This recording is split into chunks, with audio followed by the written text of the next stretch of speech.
د قرغیزستان هیواد په بلخ ولایت کې د افغاني سرې میاشتې ټولنې استازي ته له اړمنو کورنیو سره د مرستې په موخه 160 ټنه د خوراکي توکو مرسته وسپارله. د دې ادارې مشر وایي یادې مرستې به د وروستیو سیلابونو له امله په زیانمنو شویو کورنیو وویشل شي.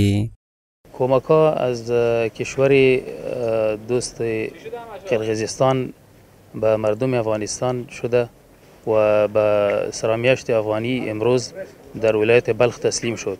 این کمک‌ها تقریبا 120 تن مواد غذایی است و انشالله که به مردم شمال افغانستان که در اواخر در سیلاب‌ها متضرر شده بودند برایشان تقسیم می شود. له بلې خوا په افغانستان کې د قرغیزستان جمهوریت سفیر د بلخ سیمه ییزو چارواکو ته د دغو مرستو د سپارلو پر مهال له افغانانو سره د خپل هیواد د ملاتړ څخه د ډاډ ورکولو ترڅنګ یې د دوه اړخیزو اړیکو پر پراختیا ټینګار وکړ.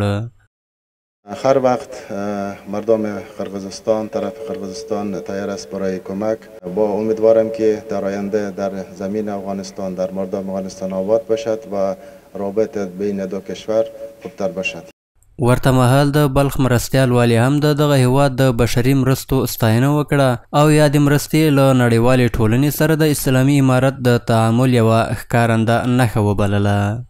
یک نشانه و هماهنگی یک نشانه دوستی هست و الحمدلله افغانستان امارت اسلامی و تماما کشورهای همسایه و غیر همسایه الحمدلله روابط بسیار نیکی دارند.